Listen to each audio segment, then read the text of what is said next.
Yummy! What's up mga kamayan?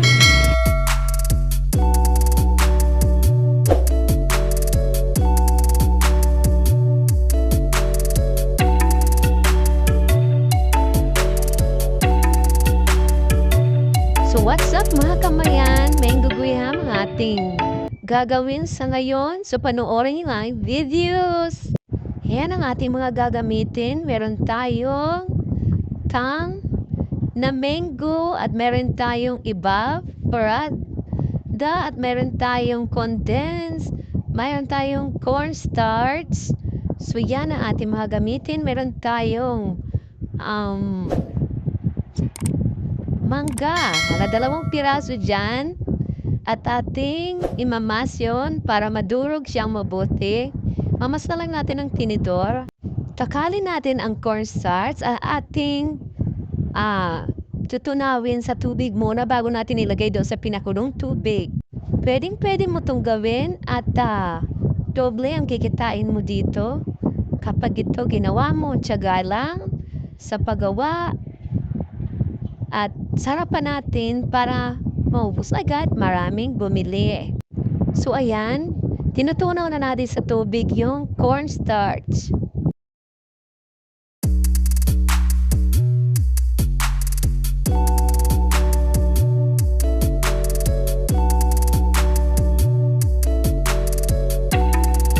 Ilagay na natin sa kumukulong tubig yung cornstarch at habang nilalagay natin yan ay ating i-mix para hindi siya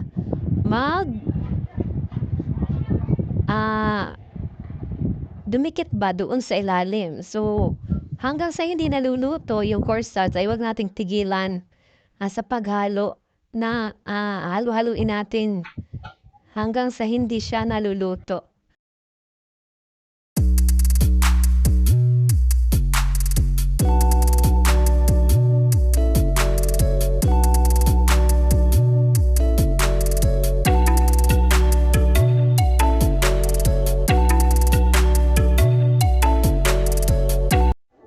So ayan, luto na yung cornstarch. Mapapansin nyo, ilalagay na natin yung gatas para lumasa na yung ating ginagawa. Pagsabihin na natin yung iba at yung condensed. So bali nilagay ko na yan dyan. Pinagsabay ko na silang dalawa. Huwag mo lang tigilan, haluin hanggang sa maluto yung gatas. Luto na nga yan at ilalagay na natin yung powder na mango. Huwag mo lang tigilan sa kahalo habang nilalagay yung powder, yung tang. Panoorin mo lang itong video kung gusto mong gumawa rin ng ice candy.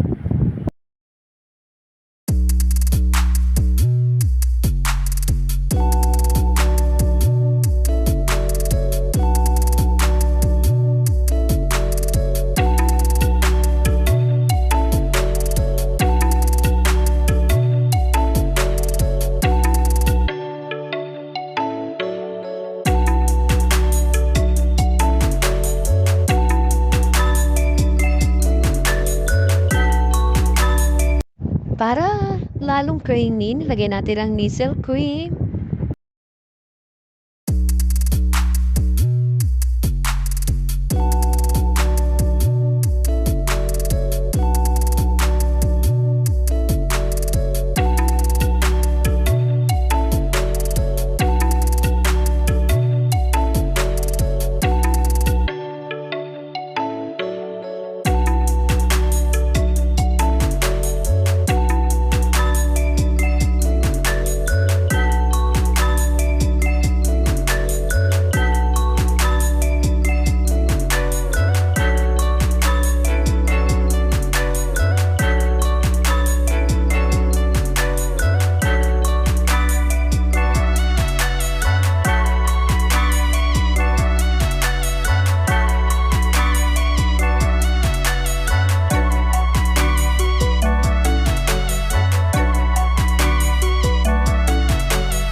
So, nailagay na natin nga yung lenggo at ating halo-haloin na yan. Babalot na tayo. So, haluin natin. Dahil mainit pa, hindi pa natin pwede ilagay sa plastic. Palalamigin pa muna natin. Kung gusto mo naman na madali lumamig, pwede mo naman siyang tutukan ng electric fan.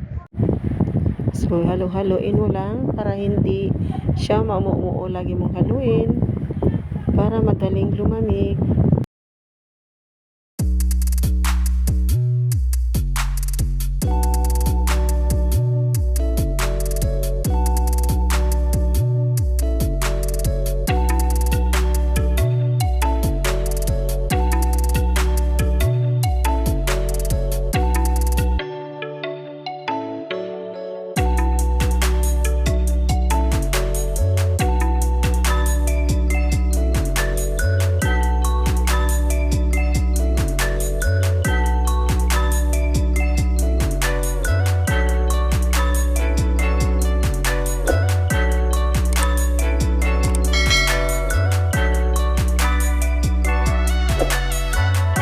Dahil malamig na yung mixture, magbalot na tayo. Kapag mainit pa yan, nakamayan, huwag nyo munang ilalagay sa ref. Masisira yung ref nyo. Palalamigin nyo muna. Ganyan lang talaga yung ating babalotin. So, ulit-ulit lang natin magbalot hanggang sa matapos. Kailangan may takalan para pare-parehas ang laki para hindi tayo malugi.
Malapit na nating matapos ang pagbabalot. So, ayan. Mango Graham ang ating ginagawa. At kung hindi ka pa nakasubscribe kay Mayan Star NBC, subscribe na, like mo na din like mo na at mag-comment ka na ayon sa aking videos. At touch mo na din ang kampana para sa mga susunod na upload ay palagi kang update. So, natapos na nga tayo magbalot. Ayan na. At ilalagay na natin yan sa ating web dahil malamig na.